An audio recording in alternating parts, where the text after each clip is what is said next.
काल झाल्या हळदी आणि आज होता लग्नाचा कार्यक्रम. आता काल हळदीला जाताना एकदम सिंपल अशी तयार होऊन मी गेले होते. त्यामुळे म्हटलं आज मस्त-मस्त मेकअप करून जाऊया. एकदम नॅचरलच मेकअप ठेवला होता. पण आज पहिल्यांदा आम्ही स्मज लायनर केलं होतं.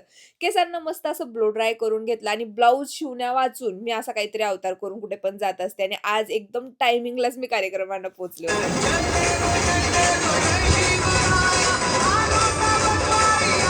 आतमध्ये येतानाच आम्हाला या अक्षदा मिळाल्या. इकडे लग्न लागलं, की लगेचच निघालो आम्ही जेवण करण्यासाठी. कारण येताना काही खाल्लं नव्हतं. खूप जास्त भूक लागली होती आणि एवढा सुंदर मेनू होता, की हा बघून जास्तच भूक लागली.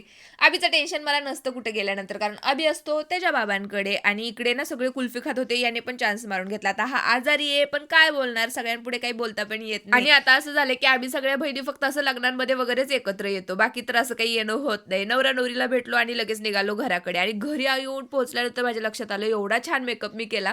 पण एक फोटो सुद्धा मी माझा काढला नाही. त्यामुळे घरी आल्यानंतर आधी तर मी माझे फोटो काढून घेतले. त्यानंतर झोप घेतली आणि झोपेतून उठल्यानंतर पाहिलं तर आत्ता माझे केस आणखी सॉफ्ट झाले होते आणि छान वाटत होते.